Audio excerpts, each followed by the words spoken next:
Hello, my lovelies. Welcome and welcome back to my channel. I hope you all are having a great Monday and I hope you had a great weekend as well. I didn't do too much. I just pretty much cleaned my house, got some laundry done and cooked. So that was pretty much my weekend. But I won't complain because I always enjoy sleeping in. My daughter be having to be on the bus at 6:30 in the morning. So that is beyond me because she's in elementary, but hey. So I enjoy sleeping in as much as I can. While you are here, go ahead and like the video, subscribe if you enjoy this kind of content. Again, we did reach the goal of 10,000 subscribers for the new year, and that's all to you guys. So again, I always appreciate that. And remember, I do have my personal channel, Zenah Talk, that will be linked in the comments. Now, today's video, I was actually going to do a mashup on roommate horror stories because I've heard some good ones. However, I ran across this lady's story and I said, you know what?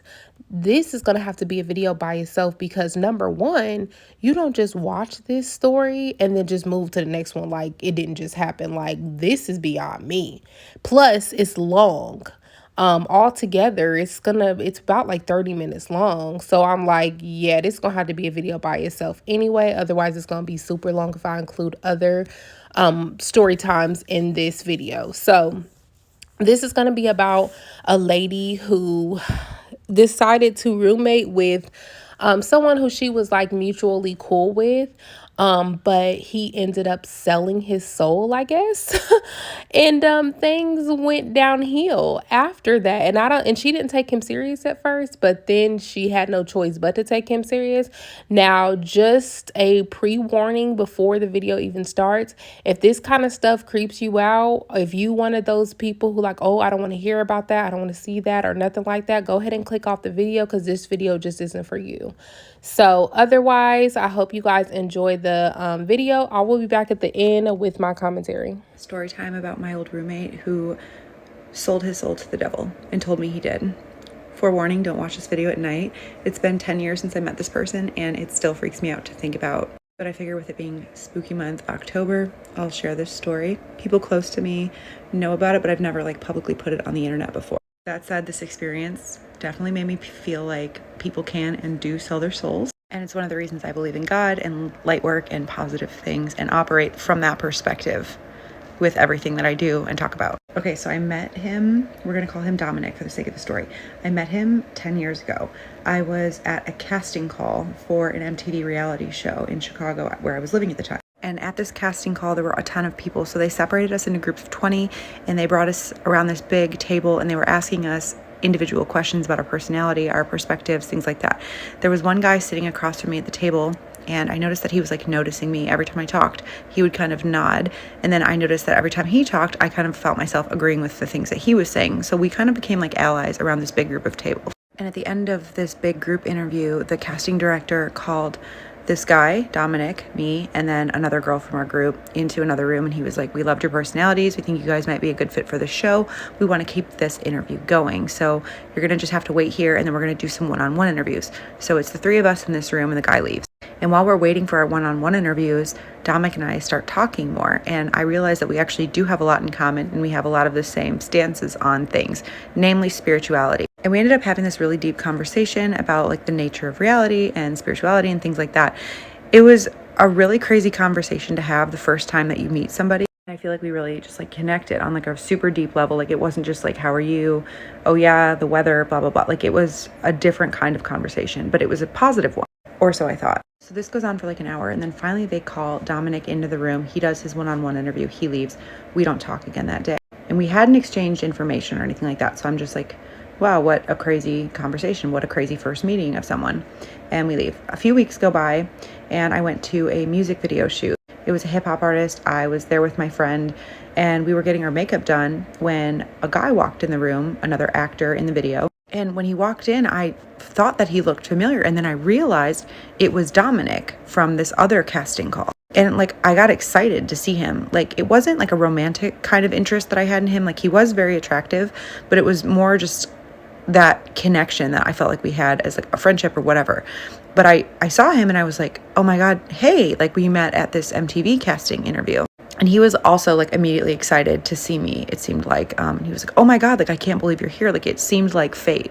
So as the music video shoot goes on, like he and I are just like instant besties. Like we're having these crazy conversations, like in between takes, we're out in the parking lot, like talking. And that day we did exchange information. So it was like phone numbers and emails. And he lived pretty far from me. He didn't live in the actual city. He lived like 2 hours away. So he wasn't around much, but we texted and we emailed a lot. We emailed because we were having such deep and long conversations that texting didn't really do it justice. Like we would send each other basically letters. And this texting email relationship kind of went on for like 2 years. We did hang out a couple times when he was in the city. We would get coffee and there was nothing weird that ever happened in this time frame. I just considered him like a really good friend. Neither of us ended up getting that MTV show, but he did have some successes when it came to other acting pursuits. And I think it's interesting to note at this point that at the time, both of us were pursuing some kind of acting career path, right?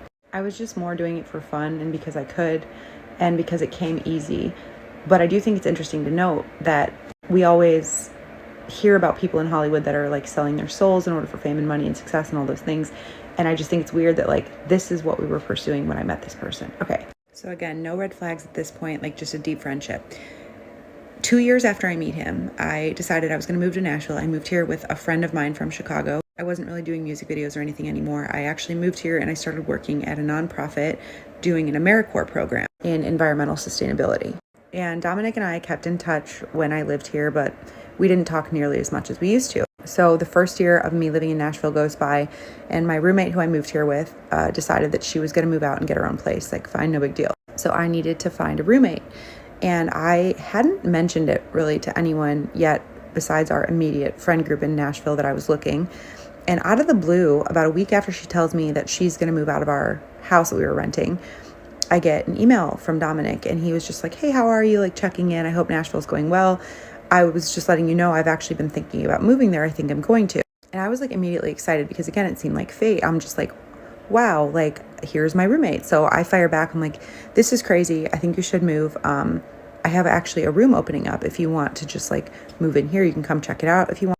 He's like, I mean, that would be great. Like, when do you need a roommate? I'm like, at the end of the month. And he was like, I can probably move in next month. Like, let's do it. I'm like, this is awesome. So my roommate moves out and I get the room cleaned up and Dominic moves in. And everything was fine for like maybe 3 months. He got a job right away. He was clean. He was a good roommate, like respectful. And again, this was like a completely platonic relationship. So I really enjoyed his company. Like I would come home from work and he would be home and we would just like have these sometimes really deep conversations, sometimes really light conversations, but again, pretty normal for a roommate situation. And then on month 3 of him living there, things started getting really weird, really dark, and really creepy really fast. There was one night when it was probably around this time of year, like October, and we had both worked that day. He was in the living room watching TV, and I was in the kitchen, like making something to eat, like I think like a stew or a chili or something. But I remember I had like a big stock pot on the stove, and I was like drinking wine, just kind of like in my element. And I felt like somebody, watching me. So I turn around and Dominic is standing in the doorway of the kitchen. And I was just like, oh, hey, this food will be ready like soon, like you can have some.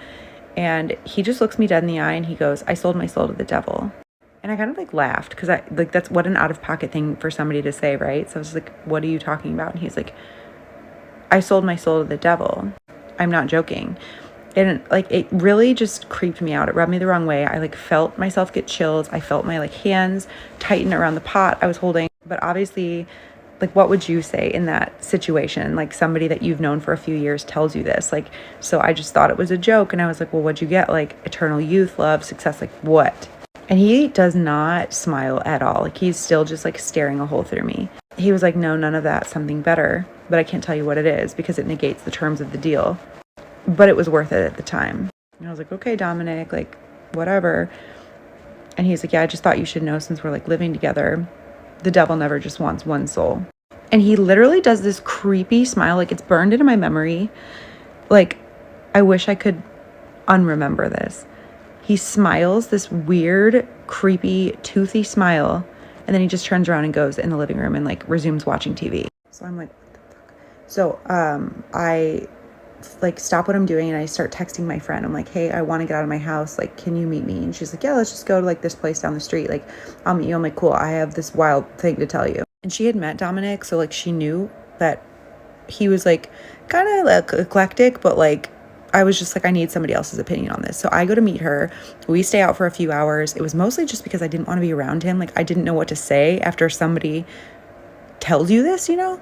And when I came home that night, he was like asleep in his room, like everything was fine. So I just like went to bed, just pretended like it was a joke, ignored it. That's what my friend had convinced me, basically, that he was just playing like a weird joke. So I was like, okay. So I go to sleep. The next day happens, nothing weird. He doesn't acknowledge it. I don't acknowledge it. Like everything's seemingly normal. And then the scratching started. So about a week later, I was laying in my bed. I have a cat. It was dark, okay? The cat is in bed with me. And I hear this like scratching, like on the walls. Like, I don't know if you can hear that, but that's what it sounded like. It sounded like there was an animal in the walls. And we were renting an older house, so it wasn't that weird for me to think like a raccoon got in the attic or like there were maybe mice or something. Like, I don't know. So my cat noticed it too, and he was like staring dead at my closet. So I get up out of bed, I turn on the light, like I go to my closet and I'm listening, and I hear the scratching again. I look in my closet, can't figure it out, but I notice it's coming from like the back corner, like the back wall of the closet, which the other side of that was the living room. So I just like bang on the wall and the scratching stops. And I go back and I lay down, and then it starts again. And so I'm like, what is going on? I wasn't really that freaked out. Again, I thought it was an animal. So I get up out of bed, I turn on the lights again, and I go out into the living room, and it's dark, but I see a figure crouched down against the living room wall, like by the bottom of the wall. And I realize it's Dominic, and he's crouched down and he's scratching the wall outside of my closet. So I'm like annoyed at this point. Like I flip on the lights. I'm like, what are you doing? And he like does this weird creepy smile again. And he's like, I just wanted to prepare you because sometimes he likes to check in. I'm like, what are you talking about? He's like, this time it was me, but next time it might not be. So just like be prepared. And then he goes, okay, good night. And he walks back into his room and closes the door. I'm gonna have to make part 2. I'm so sorry, but I promise you this story gets even effing creepier. This is part 2 of the story about how my old roommate told me he sold his soul to the devil and then started acting very erratically and strangely. I was gonna post a second part last night, but then my baby started crying and I was dealing with him, and then I went to sleep. I didn't expect the video to blow up, so I'm sorry to keep you guys waiting. Also, if you don't like all the details, just hold on the screen and click 2 times speed. I already covered how I met him, how he ended up moving in, and then how he told me he sold his soul and started scratching my walls. I felt like all those details were important. So the next few things that happened, I don't necessarily remember the order in which they happened. I just know that they all happened in the span of a few weeks after he was like, I caught him scratching at my walls. The first really weird thing was that one day I woke up and I went outside, and right outside my porch on the sidewalk, like leading out to the main street, was an entire severed deer leg. There was no gore or anything, but it looked probably fresh because there was still fur like completely covering it. I was trying to rationalize in my head how it ended up there. I thought maybe that an animal had picked it up and like dropped it there, but then, you know, also I was like, well, why didn't it eat it? When I asked Dominic about the deer leg, he just kind of brushed it off and was like, I don't know how that got there. I still don't know if he was involved in that at all. The next thing that happened is he told me that he was going to have a friend come and stay. And again, at this point, he was paying rent, was clean, was working, like, and he had only acted strange a few times. So like, I don't know. I mean, we've all lived with people, I think, that have been weird in some way or another. And I really didn't want to go through the process of like telling him he needed to move and then finding another roommate. I mean, would you? Like, I was broke at the time. I didn't have any extra money. I didn't want to potentially kick him out, not be able to find anybody, and then have to cover that other part of rent. So like, nothing that traumatic had happened yet, right? I just thought this was some weird elaborate joke. So he doesn't tell me the details of his friend that's going to come stay, other than it's a girl. She's from out of state and she's going to stay for a week just visiting. So she shows up one day when he's at work. There's a knock at the door. He told me she was coming that day. He just didn't tell me what time. I answer the door. She's like, is Dominic here? And she's got like 3 giant duffel bags, and she's dressed in like really old clothing. Like I would go as far as to say that maybe she like made them herself. And she spoke very strangely.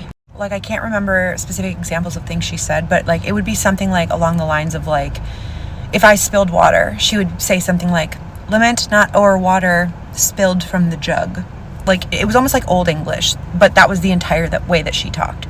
So anyway, I tell her that Dominic's at work and he's not there right now. And she says something along the lines of like, oh, I shall await his arrival in his quarters or something. And I'm like, okay. And so I show her his room, and she goes in there, closes the door, and like does not come out. And he gets home from work. I tell her he's there, or she's there. He goes in his room, closes the door. don't see them. And when I mean I don't see them, like she did not come out of his room the entire time that she was staying with us for like a week. And he would only come out to use the bathroom. But I didn't even see her come out to like use the bathroom shower. And we had one bathroom. There was none like attached to his room or anything. So unless she was sneaking out of the window to use the restroom, like I don't know how she was going. Until the last day that she was there. So she was staying like one more night. And I came home from work. I think I went out after work because I got home and it was nighttime. And I heard this weird howling from the backyard. So I'm like, what is going on? So I walked around the side of the house to the backyard and I see they have like a fire going. And before I can even say anything, I see her and she's basically got her entire arm like in the fire. And he's just like sitting silently in a lawn chair, staring at the fire, like watching her like basically burn herself. Ran over because I thought she was hurt or something was going on. And she just takes her arm out of the fire and just sits there and looks at me. And I look and like her clothing is like singed, but she doesn't, I mean, her arm looks fine. So I was like, what is going on here? And Dominic is staring at me and he's like, don't worry, it's just a joke. Just go inside. Like she's leaving tomorrow. And she just looks at me and she's like, I appreciate your hospitality, or like something weird. So again, I'm like texting my friend. I'm like, I need to get out of here. I need to fill you in on all this stuff that's going on, because at this point, like I just didn't even want to be around him. Like, so I go out that night with my friend. She basically convinces me that I need to tell him that he needs to move out, because at this point it's too weird. I'm too shaken up. Like I never want to be there when he's around. So I'm like, okay, I'm going to tell him that he needs to move. Like I'm going to find another roommate. So the next day he leaves with the girl. I don't ever see her again. And then he actually started staying out more, which was awesome. It was like an answer to my prayers. Like he would stay out for like 3, 4, 5, 6 days at a time. He would come home, he would go in his room, he would shut the door, he would go to sleep, and then he would leave in the morning. So that was like the ideal setup for a roommate, right? Like we all want somebody that's never really there. So I'm like, maybe I don't need to ask him to leave. Like maybe he just won't be here. And then there's one night I was dating my now husband at the time, and we were sitting out in my like driveway, just chilling, like hanging out. It was a pretty nice night out, although it was like late fall, I'd say. And we're just like talking, and we see this figure coming up the street and like walking toward the house, and it's like wearing a hood and whatever, and it stops in the driveway, and I realize it's Dominic, and he starts walking closer to us, and he looks like dirty. Like his face is just all dark, and as he gets closer to us, I realize that it's like blood and dirt and like scratches. And I'm like, holy crap, like he got jumped. Like that's what it looked like. And I like stand up, I'm like, are you okay? Like what happened? And he just like shrugs, and he's like, it's fine. Like I'm gonna go to bed. So he just goes in the house. And I'm like, what is going on? So my husband at the time convinces me that he's on schmugs. I can't say it, but he's on schmugs, because these are all behaviors of someone that's like that's dealing with some kind of addiction, right? Like staying out all the time, not leaving his room, acting erratically, saying weird things. So I'm like, okay, he's on schmugs. I'm like, he definitely needs to go. And like we're kind of talking about it out in the driveway, and then Dominic comes back out, and he's just like asking about our day. Like he still has all the stuff on his face, like acting normal. And he's like telling us about his day. He's like, oh, I went to work, and then you won't believe it, I found this weird party on my walk home, and I went in, and you like they had a secret dungeon. Like he's like telling us all these crazy details, and as he's telling us this, he starts like contorting his body. Like I can't even do the moves. It was like yoga on steroids. Like he starts like doing these stretches, but like twisting his arms out of like, it almost looked like they were coming out of the socket. Like I was so uncomfortable. So I'm like, do you need to go to the hospital? Like I think you need to go to the hospital. And he's still stretching. At this point, he's like on the ground, and he's just like doing these weird like contorted motions, and he like laughs, and he's like, no, I don't need to go to the hospital, like I'm fine. So we decide that night, like I go to my then boyfriend's house, and we decide that the next day I'm gonna ask him to move out. I didn't work that next day, but I stayed out all day because I was just delaying the inevitable. I come home and I find Dominic sitting on the couch whispering to himself in like just weird non-words. So I'm like, F this. I was like, we need to talk. I was like, your behavior is unacceptable. I would like you to find another place to live. Like you can have till the end of the month. It was like maybe the 5th or 6th of the month. So he had a couple weeks. I was like, you need to go. And he just stares at me, like doesn't say anything, just stares. And he gets up and he goes to his room and he closes the door. And I'm like, okay, great. So he wakes up the next morning. He acts like nothing happened. I'm like, hey, we really need to talk about what I said last night. Like you need to find a place to live. Do you have any options? Do you know anybody that needs a roommate? I can even help you find a place. And he's like, well, I think we can work something out. Like, I think I should just stay. Like, I need to be here to protect you. I'm like, no, I don't need any protection. Like, you need to go. Like, this is not working out. And I lied. And I was like, I actually have somebody that's going to move in at the end of the month. And from that point, he starts like kissing my butt. Like, he is trying to do everything that he can in order to stay. Like, he's like offering to do my laundry, bringing home like extra food. And I'm like, it doesn't matter. Like, you're not going to manipulate me. Like, you need to move. So fast forward up till the end of that month, he's supposedly about to leave. Like I was very clear all month that he needed to find a place, At that point, he said that he didn't really have a place, but I really didn't care. And I just kept saying like, hey, my new roommate's moving in, in a few days. So hope you're ready to go. I'm in bed and I heard whispering. Okay, I opened my eyes and Dominic is standing at the foot of my bed with complete darkness. So I screamed because obviously you don't expect someone to be standing at the end of your bed in the middle of the night. And after I saw him, he just literally just leaves the room and goes into his room and closes the door. So I call my boyfriend. I'm like, I'm coming over. I'm not going to stay at this house until he's gone. Okay, the night before he's supposed to move out, I'm sitting at the kitchen table. He comes home from work. I was writing something, I don't know what, maybe a grocery list. And he sits down at my feet on the floor and he grabs my leg and he starts kissing up my leg. It was so freaking weird, you guys. He was massaging my thigh. I'm like, what are you doing? He's like, I don't have anywhere to go. I need to stay here. I'm like, you're not staying here. You're moving out tomorrow. That's the plan. You're moving out. If you're not gone, I'm going to have to call somebody to come and get you because you're not going to stay here anymore.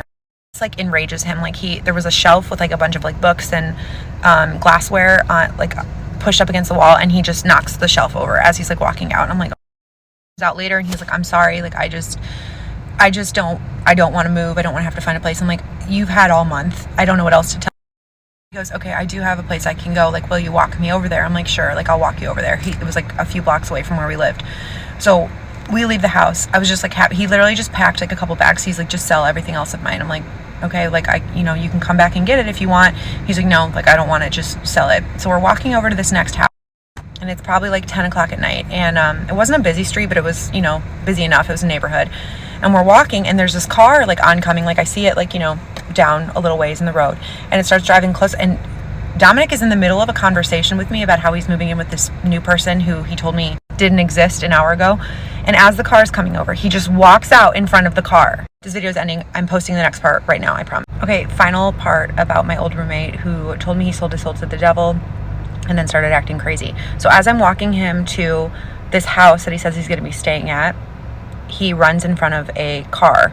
And I'm talking about he waited until it was as close as possible and he just runs out into the street. And the car luckily swerved and didn't hit him, but he just stands there and he's smiling at it. And he turns as the car passes him and he's just smiling at the car. And the driver obviously is freaked out, gets out of the car and he's like, what are you doing? And he's just smiling at him. And the guy was freaked out enough and he's like, you need to get some medical help. And I'm like, at this point, I'm like, oh my God, I'm making the right decision to ask him to leave. I don't know what's going on. I'm like, what are you doing? And I fully believe, the way that he did it, he intended to get hit and unalive himself. So at the end of this street is where this house is that he says he's going to be living at now. And the house is dark. There's nobody home. He knocks on the door. There's nobody home. And he just sits on the porch with his things. And he's like, I'll just wait here until they get home. And I was like, okay, not even going to ask any questions. At this point, I'm going home. So I go home. I go to sleep that night. Everything's fine. He doesn't come back. And I don't ever see him again, but things kept happening. I found another roommate. It was a friend of a friend, this other guy named, we'll just call him Jake. And Jake moves in, and I think all of my problems are over. And then one night I'm in bed, and I see a shadow outside my window. It was definitely human-shaped, definitely a person. So I went outside, there's nobody there, and I go back to bed and I see the shadow again. So I'm like, I'm calling the cops. I don't know what else to do. So I call the cops. They said, okay, we're going to send somebody out. 2 cops arrive an hour, maybe less than an hour later. And they're looking around my house with flashlights and stuff. They're like, we don't see anybody. And I actually got really mad that day because one of the cops asked me, he's like, are you sure it wasn't a bunny rabbit? And I just didn't think that was funny. I was like, no, there's there was a person outside my window. And he's like, okay, well, we'll just keep an eye out and call us if you need anything. So they leave. Don't see anything again that night. A week later, my neighbor comes up to me as I'm leaving for work, and she's like, hey, I don't want to freak you out or anything, but I saw somebody come out of your garage at 4 a.m. this morning. She's like, my husband was going fishing, I was helping him load up the truck, and we just saw somebody open up the garage a little bit and roll out from underneath it. And I'm like, what are you talking about? We did have a garage on the property. I never used it. It was included in my lease, but it was gross. There were spiders and snakes and stuff, so I just never ever went in there. And I hadn't been in there in months. So I open up the garage and there is a mattress, a bunch of to-go food containers, and anything that was in there that was mine had been completely trashed. There was writing on the walls, all these weird symbols. So I called my landlord, I had him come change the locks, and I went to the store and I bought a pew pew. And this actually freaked Jake out, my new roommate, enough to where he came up to me and he was like, I don't really feel comfortable living here. There's a lot of bad energy, and I just like, I can feel it. I felt it since I moved in. I just didn't want to say anything because I thought I was just being crazy, but like, he's like, there's bad energy in this room. So I'm like, great. So Jake's getting ready to move out. I'm trying to find another roommate again. And as Jake's trying to figure out a new living situation, I'm at work one night and he texts me and he's like, the roof caved in. This is the video that he sent me. Okay, so the full roof did not cave in, but you can see the ceiling absolutely did. That was my cat. And this was Dominic's old room. Okay, and this is after he moved out, but like, look at inside of the ceiling. Like, that is fully a handprint. So I texted my landlord. He attributed it to water damage, but like, to this day, I still don't know. Jake ended up moving out. Dominic kept like emailing and texting me. I eventually blocked his number. He still does text me. It's been 6 years since I lived with him, but he still does text me and like email me from random numbers and email addresses every, I don't know, 6 months to a year, I would say. And as soon as I get them, I just block. To this day, I don't know if it was schmugs. I don't know if it was like mental illness. I don't know if he sold his soul. That's just what he told me. And then as soon as he told me that, all this stuff started happening. So friendly reminder, vet your roommates, and you never really know who you're living with. So before I even get started on this crazy video, I just want you guys to keep in mind that everybody is different. Everybody did not grow up believing in the same religion. People have different spiritual beliefs. People have different cultures and backgrounds. Some people are not from this country. They're from different countries, etc. So with that being said, please do not be throwing any Bible verses out there at anybody. Please do not tell people what they need to do based off of your own spiritual beliefs, okay? Because not everybody relates to that. And one of the times that I have posted content in relation to this, I would see people doing exactly that, talking about the TikTok creators and judging them, etc. And I don't tolerate any type of judgment on my page. So if I do see it, I will remove it. Let's be respectful of other people's spiritual backgrounds and beliefs. Okay. Now, with that being said, I feel like there was a lot of red flags that she kind of just overlooked or didn't care about. And that could have helped, if she would have looked into them, that could have helped it not get to this extent that it got to. Number one, when it comes to the whole roommate thing, I just do not recommend it. Like, even when you have friends, I don't recommend it. The only time you should move in with somebody is if you truly, truly need it financially, and it's somebody like family, like a mother, sister, brother, maybe even a cousin or something like that.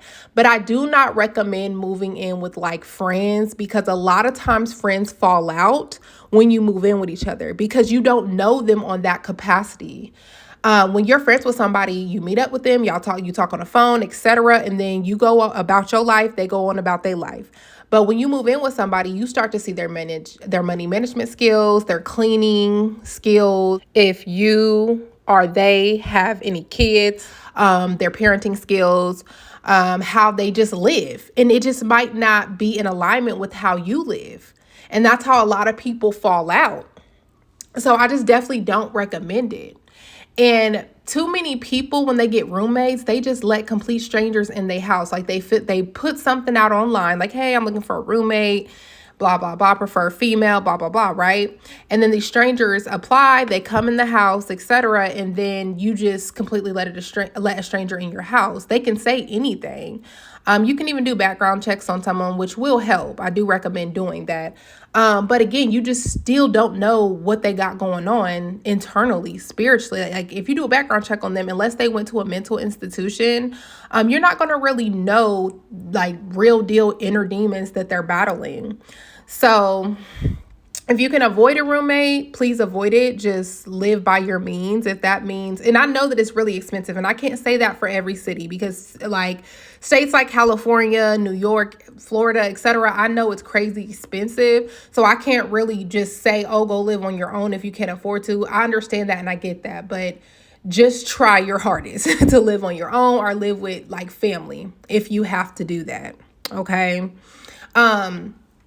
So like I said, she just avoided, she just overlooked a lot of red flags. The moment that, especially if you was gonna avoid everything, the moment that you heard some scratching at your door and you found out it was him, baby, you gotta go. Matter of fact, the moment that he said, hey, I sold my soul to the devil, baby, you gotta go.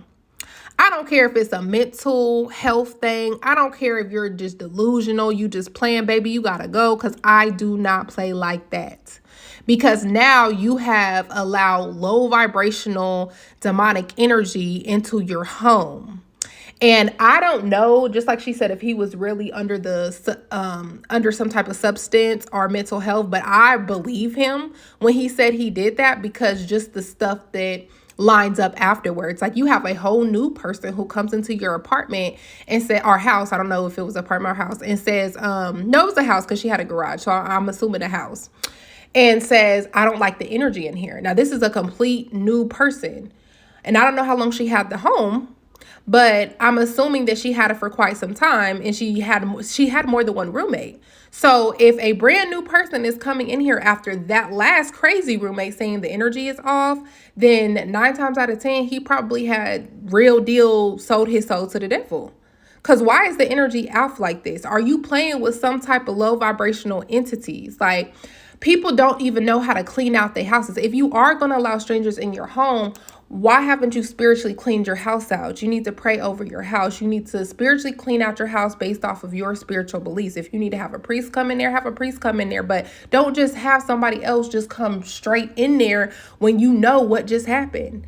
And the fact that the ceiling fell down, I definitely feel like that represents a lot of mess that man was into.